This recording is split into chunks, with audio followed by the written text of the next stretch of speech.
Thank you, sir, for raising that question.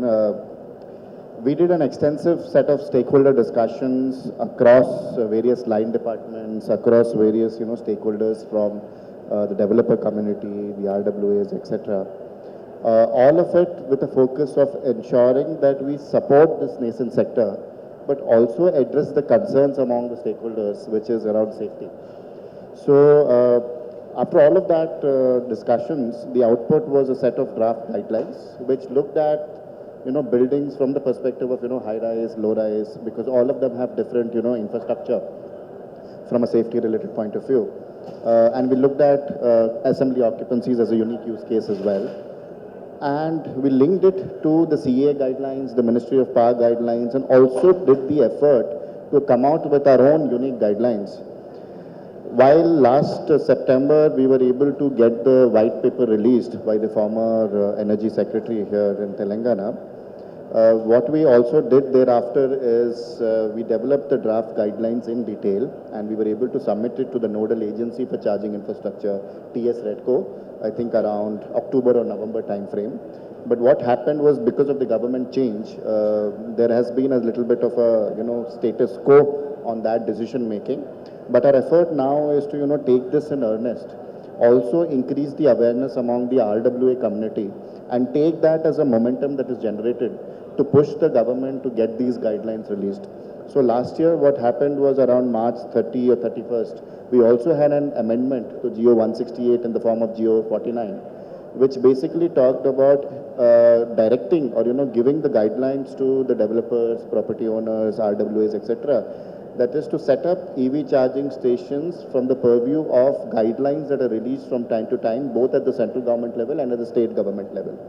What we will be aiming to do now, sir, is that same amendment will be further amended and notified, where we will also have the guidelines come out as an annexure to that GO, so that it will become a directive and a ready reckoner document for all stakeholders to consider when looking to set up EV charging stations.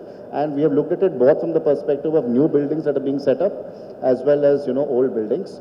And for the case of new buildings, in fact, what we've also done is try to give them a more forward looking directive. Say, for example, around water sprinkler grid, even though NBC do not warrant, but for example, for EV related safety incidents or fire or non-fire hazard incidents, we had also gone and suggested that new buildings may consider, not as a mandate, but may consider more compact, say water sprinkler grids at 9 square meters, for example, with one sprinkler above each car parking space, so that we can give, more confidence among all stakeholders that vehicles can be allowed within the basements, charging infrastructure can be allowed within the basements. And as you rightly showed, sir, I'll just take one more minute, is that we have ensured that lower capacity charging stations are allowed in basements, provided there are the safety related infrastructure that is there in that building as per NBC. So as you rightly said, the present infrastructure can rightly support EV and EV charging infrastructure. And if you look at the overall cases of fire incidents across the world, not just India, you'll find that the probability of a fire in an EV is very low. And of late, what has happened is, you would have seen a large number of fires were with the two-wheeler and three-wheeler form factors, because of the fact that a large number of new entrants in the automobile space came up, while the four-wheelers were all manufactured by companies that had tremendous experience in the automobile space. But now what has luckily happened is, last year government came out with a new set of rules, which included new standards for manufacturing of vehicles, including testing of vehicles, and it also included battery confirmation of production tests, where ARAI, ICAT, etc. will go to the battery manufacturing facility and also ensure conformity of production for the battery as well, that is the cell and cell pack, etc. Also test for, whether it is idle, whether there are thermal runaways, etc. So there is a lot of positivity around exploring, bringing out these guidelines, and our effort would be to start off on the awareness generation and get this notification as soon as possible, sir. Yeah, thank you, Professor. You see, he has rightly touched upon one most important point. Most of the fires have happened with two-wheelers. There is no control of batteries. Battery anybody can replace and easily replace with whatever a battery available, even refurbished batteries. So that is the major problem. But otherwise, even the research study, whatever the paper which was released last month, it says the percentage of fires in bad EV cars is much less than regular petrol vehicles. So this is to be noted. That is one important. And also now, as far as guidelines are concerned, the two-wheelers are not supposed to be taken into the basement. Right, that sir. also has been specified. The Only guidelines- four-wheelers are allowed. Right, sir, absolutely. So, and also what has happened is now with the new testing standards that have come out by the central government, what you will see is that, the quality of products across all form factors will continue to improve over the next 2 to 3 years. Thank you, sir. Yeah, thank you. Sir, yourself, sir, Badri Garu, you see what is happening, most of the communities, people have started buying vehicles. And there is no certifying authority or, safety certification, what I mean to say. Electrical inspector, I asked him. He said, I have not certified anything so far. And fire also. And people are, but they are not stopping. We can't stop. They will have their car park somewhere in third basement or second basement. They want to have their own charger. So what is this trend, and is it curtailed, or anything can be done? Or they are looking at getting any certifications? What is the thing? How can we work together to improve that? Practical problem, sir. I am telling you, 1 year we tried for getting this EV charging station in our community. The so-called energy secretary is staying in our community. Still, I am telling you the problems. Number one, first, cellar, basement 1, basement 2. Individual owners are tried to take their connection from their house and to charge two-wheelers. So, electrical inspector, fire department objected. Later, we shifted to main gate with the security 24 hours. Then, ADE came that this power is residential we gave, so you have to charge a separate line you take. So that separate line, again we went applied so many process, 3 months separate line were given. Uske baad, TS Redco, they issued one circular. They want a permission from TS Redco. That there also we went there. So after meeting so many times government, because I am the Secretary General for UFERWAS, general guidelines we asked the government, especially our Secretary, to relax, that how to improve and how to give more EV charging stations in gated communities. Right. And also these things are that you have to see. Number one, space constraint. Number two, individual charging station in gated community. If it is standalone building or it is in villa, it is possible. For us 450 flats are there in one community. Individual flat owner, if he will take connection, that power supply will collapse. Usko kya karna? This is also our these things, sir. Deniki cheyali. Number one. Number three, annitikana mundu permissions. I retired as a government employee. I cannot criticize. Okka government lo permission తెచ్చుకోవాలంటే వాడు 6 నెలలు తిరిగి 3 జతల చెప్పులు అరిగిపోతాయి. దానికి ఏం చేయాలా? Who are the agencies?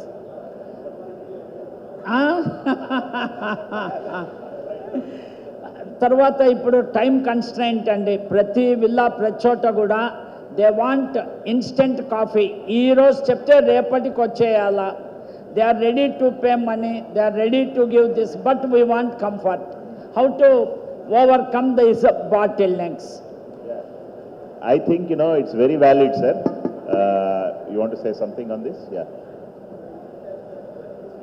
So these are very, very valid points, sir. In fact, our guidelines when we drafted them, and these are draft guidelines as of now, we considered all of these aspects. So for example, for home charging stations or captive charging stations where the society sets up its own, charging station for its use as a common facility among its own residents, we suggested, and TS Redco agreed for the fact that we did not have a separate NOC from TS Redco. So the circular that has come out that you need the NOC from TS Redco is only for public charging stations.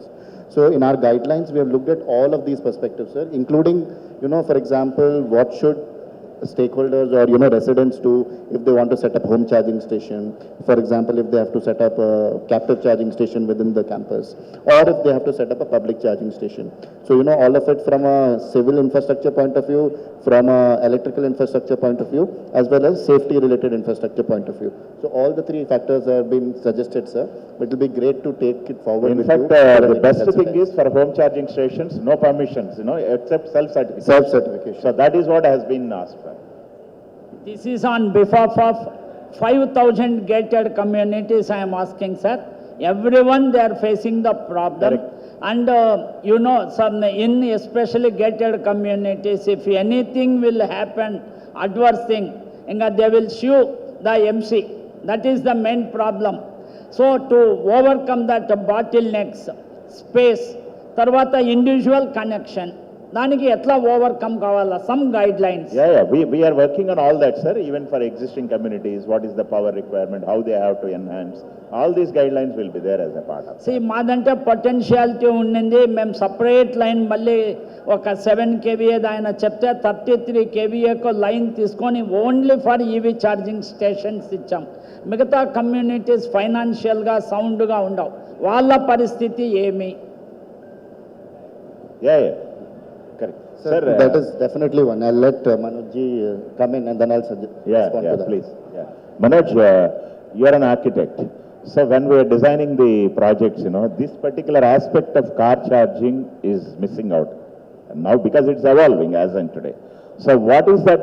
Because there were a lot of discussions along with CREDAI and other people, whether we use start lot. We were asking government to use start lot for setting up certain EV charging stations. That is one of the recommendations, because in existing buildings they can't put it. So what do you think? I mean, how it should be handled as an overall thing? Good afternoon, everyone. So basically, I come from an architecture interiors background and I represent the concerns of fellow architects and designers. I think we've jumped on this entire bandwagon of EV without having any clarity going forward. It's just, now it's like ad hoc. Something happens, now we take something. And India is one of the most non-compliant countries in the world. We come bottom level. There are a lot of papers have been written, mandates have been given. We are not even fire safe. So today, if you notice, very big communities, infrastructures have failed. Whatever was installed has not lived up to its maintenance standards. So we are now attacking one more source of fire. Mr. Srinivas knows that the biggest source of fire are electrical short circuits and electrical overloading. How do we take care of that? Most of EVs are going to be charged during the nights when the owners are at home. That's also the peak demand for electricity, whether it's summertime, ACs, whether it's any time. So, we are actually in a big circular loop where we do not know, no one knows the answers. There are a lot of solutions given, but are we following them? So as an architect, I do not know what do I do when I'm designing a 20 apartment community. There are not just enough cars to park. Where do I actually create one more charging station? Forget 20 for that. There are no setbacks for people to park. Where will they charge their vehicle? Today, when we are looking at fuel and diesel or petrol as one of the ways to run our entire transportation. That is a very organized sector. I can't bring petrol in my house and start filling in my car. How many of us do it? None of us do it. But we are now allowing a person with whatever capability and infrastructure he has to charge his car or a two-wheeler using any spurious material of charging unknowingly, because there are manufacturers who are willing to shortchange, or we all go for L1 vendors, where who's going to vet those people's equipment, whether it's good enough for charging? We don't know that. I think so. We are in a very dark alley right now. We are only hoping that something comes out of all the studies, but we shouldn't have allowed so much of EV without even getting basics right. We don't have any policy. I've just gone through this document by asking, very, very well documented. But how many of us have the wherewithal to actually implement even 5% of what is written there? Mr. Srinivas mentioned 10,000 liters to douse one electric charge fire. There is no water tank. If I am in an independent house, where is that 10,000 liters available for me? If I'm in an apartment, where are those 10,000 liters? They don't have potable water, they don't have waters to flush. Where you are getting waters to charge? So, it's a very complex situation. It's Some complicated, Manoj, I don't deny that, but So- the issue is, everybody is talking about electric vehicles, and it has become, because one is, efficiency, another one is Sir, clean mobility. but People, Prime Minister himself is pushing for this. But in a big we way. should have And- pushed the infrastructure Yeah. before the vehicle. Agreed. And as architects, I have not even read any document. For me, I don't even know what I have to do. But you cannot say that, because there is a GO issued by government of Telangana. Yes. In all the commercial IT buildings, 25% of the car park should have electric Sir, vehicle. to be honest- No, let me complete. And then there is another GO issued on 31st of March last year or before that year, I don't remember. In all residential buildings also it should be provided. And then our green building norms talks about 30% of the car charges. Where will you have, unless you do it in everywhere? So please understand, It's sir, required. consultants and mindful people only service 5 to 10% of the entire infrastructure today. All big IT parks, they have very good, robust infrastructure systems. But what about small commercial buildings? What about buildings inside the old city, buildings which are illegally made? What are you expecting them to bring to the table?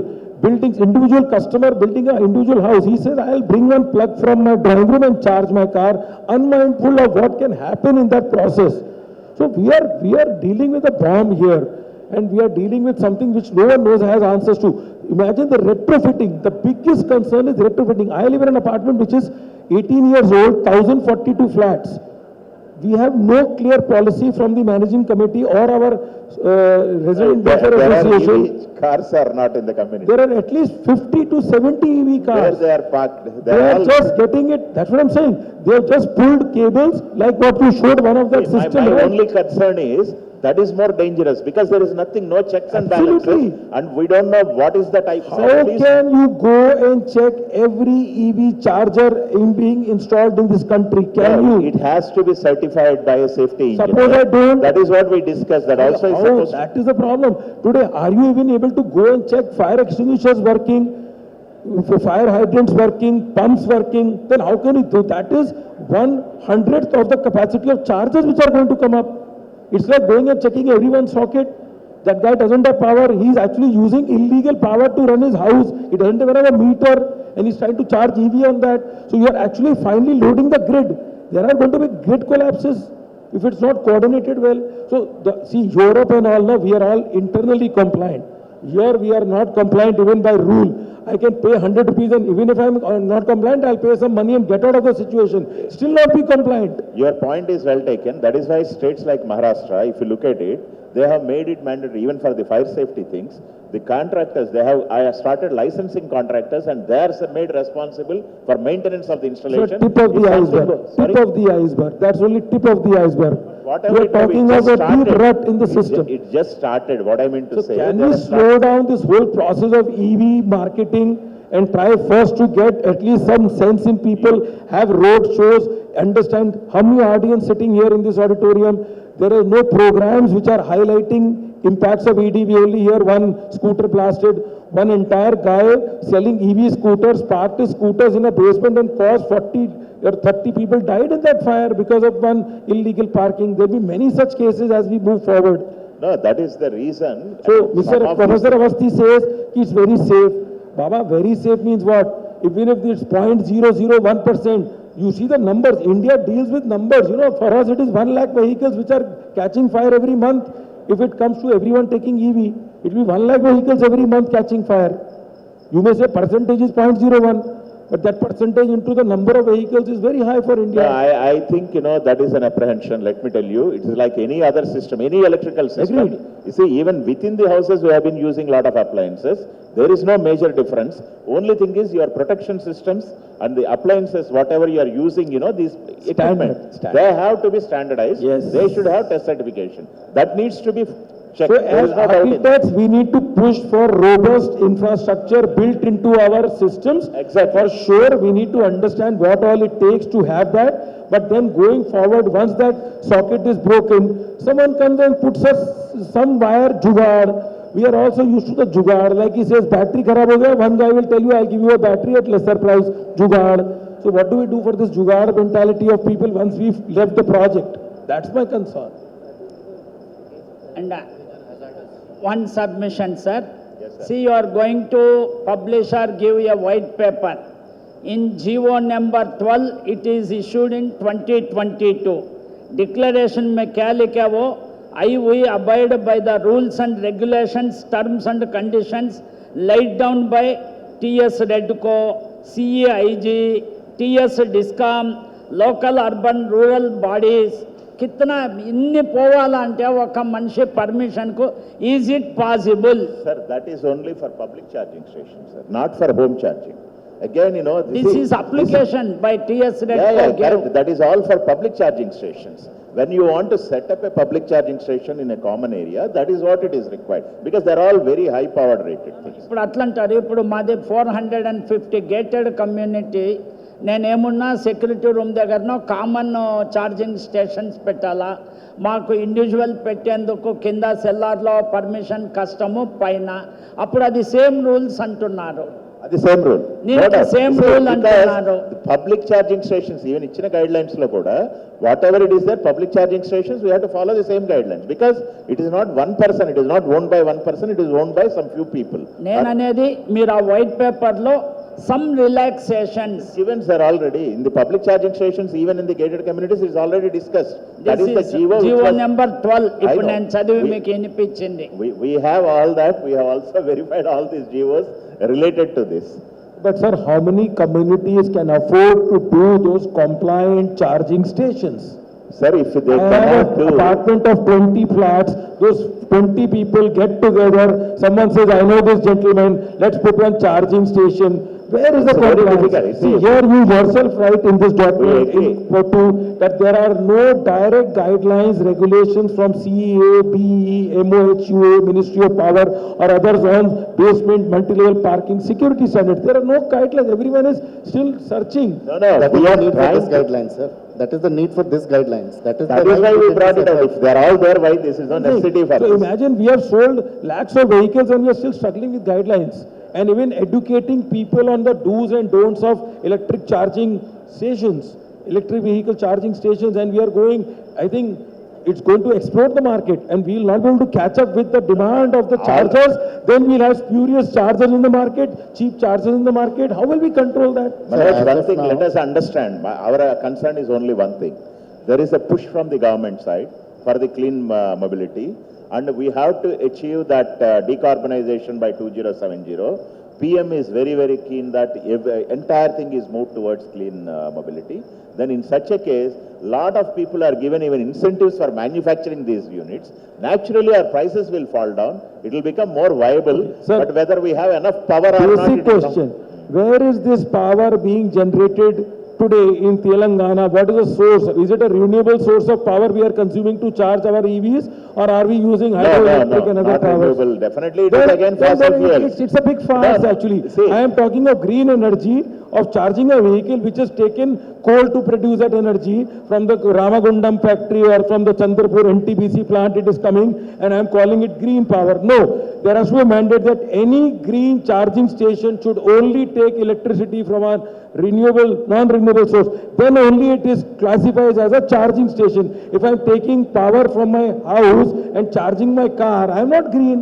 Where am I green? Manojji, what you're very rightly said, but what is the advantage with electric vehicles is the fact that these are zero tailpipe emissions.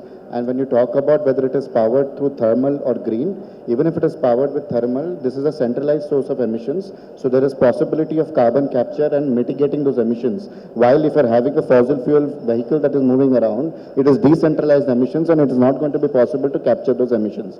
So you are partially correct because there is zero tailpipe emissions with electric vehicles. So it's definitely an advantage with electric vehicles. See, No, it is not only as that, against- I'll clarify We your should point. give more, the moment we reduce the load on the electrical grid and ask people to start putting solar panels and solar charging mechanisms, that itself reduces the risk of transmission of high voltage or high loads. Manoj, So that- is that- something those which we need things to are do. also being It done. should be clubbed See. as an incentive for electric charging. create a solar charger, solar panels See, through which you can charge your electric vehicles. Let me tell you, even those guidelines are also being issued, and up to 10 kilowatt, there is no necessity for any approval for the solar power, and there is a lot of subsidies which they are also extending now. There are that also being done. Because Everything is being ultimately- done in the parallel fashion, sir. So we have to start on the momentum. I mean, if you don't start on this momentum, you will not reach anywhere. See, I'll tell you, end customers need to get educated. Many of my clients are now building villas and they're asking me one point, Manoj, I want to put an EV charger. So what the electrician says, sir, ek plug laga denge, ek plug laga denge. So I think we No, have that to is create my the last target. question to Yes. Professor. What do you think? I mean, it has not reached our public, even this white paper and other things, you know. What should be done to make sure that it is Large-scale safety? awareness generation programs have to be created, sir, to be able to sensitize the larger community towards what are these guidelines that we are proposing, why we are proposing them, and what we have actually included in these guidelines. So unless that happens, you know, it's going to be very difficult. In fact, we had also reached out to Bureau of Energy Efficiency, which is the nodal agency at the central government level for charging infrastructure. And the effort that we had taken to, you know, address this very concerns that, you know, Manoj was mentioning, it was very well received, and they are very much looking forward to see the first notification in Telangana, and they would be more than happy to take it forward to issue similar guidelines for the rest of the states as well, and work with the rest of the states also. And here there's an opportunity for the state of Telangana to come forward and be the first in the country to come out with these guidelines, so that it gives sense of confidence and some kind of directive to RWAs, property owners, developers, etc., and how they should go about setting up charging infrastructure, identifying EV parking spaces, and how you can differentiate between wheelers versus two-wheelers and three-wheelers. Thank you. See, renewable energy capacity in India has grown at the rate of 15% every year. Forward these things are 19 gigawatts RE capacity additions in 2024, highest ever. ఇంతవరకు ప్రపంచంలో లేనిది మన భారతదేశంలో జరగబోతూ ఉంది. Wind was the flag bearer a few years back. Solar is now driving the growth journey. Solar installed capacity increased by 30x. 2014 పోల్చుకుంటే 30 times. తర్వాత our 40% share in installed capacity and 20% share in electricity generation, renewable energy, India. Vishwaguru. So ఇది మనకు కొంత sir చెప్పిన దానికి possibility ఉంటుంది. తర్వాత roof టాప్లో 6.37 gigawatts. India to become world second largest solar module producer by 2025. Thank you, Be sir, for proud, that sir. information. Now we'll open you, this one panel to the audience. Anybody has got any questions? Thank you so much, all of you, for a little enlightening and, you know, livening up the whole discussion. I have two questions. One is to the professor. Sorry, I was part of the deliberations, but still the question is coming to you. I think there is a need to, the white paper itself need to be looked into in two parts. One is for the whole new development where there is a possibility for incorporating all the changes, you know, in terms. But the brownfield areas, which are the existing core parts of the city, I think we need to have a much more robust guidelines so that we can address those issues slightly differently than the new areas. So that was one thing. Second question is to you, Mr. Srinivas, is about this whole related to the fire, the changes that are required in firefighting systems in the building, again from the new projects versus the brownfield projects. So these are the two aspects I think that we need I to think it's address. an interlinked question, sir. I'll just quickly respond, and then I'll let you respond on the second part, sir, given your expertise in the space. A very well put question, sir. I think we can definitely relook at, you know, the draft guidelines, and that's the reason why we have put it into that draft stage, where we can look at, you know, certain, you know, dense pockets in the city and how we can actually make the, you know, guidelines more robust for those areas. But otherwise, to respond to you, our guidelines had already considered existing buildings and the new building stock that is going to come up. So the guidelines covered both, you know, what existing buildings can do and what new buildings can do. But this is a very good point, because there are dense pockets in the city where maybe, you know, the level of compliance is, you know, zero or, you know, much lower.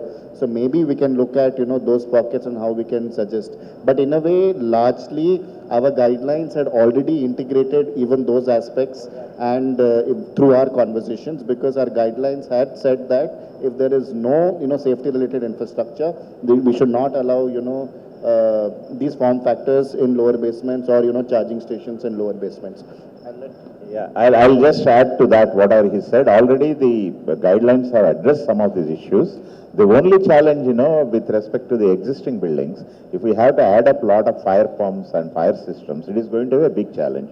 You have a 5 floors building, somebody wants to have a EV car charger. That fellow is asked to set up the whole pumping system and the other one. It's not feasible. So what we have made sure is, we have also added a point that they will have definitely water tanks and other things. So we asked them to put a line at least with a hydrant valve near the EV. So these kind of things have already been considered in the guidelines. So I think anything beyond that, we also have to see practically whether they will do it or not. Otherwise, they will totally bypass the whole thing. That is another challenge.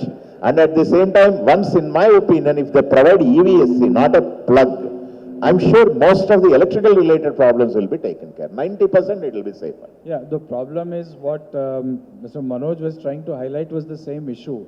Because we are not able to look at, see, we are looking at a very unified kind of a guideline, which in my opinion will not work for all the situations. No, please look at it. No, 1 minute. It's totally different. No, I was part of that deliberation and I have a copy of the guideline, that's what I'm saying.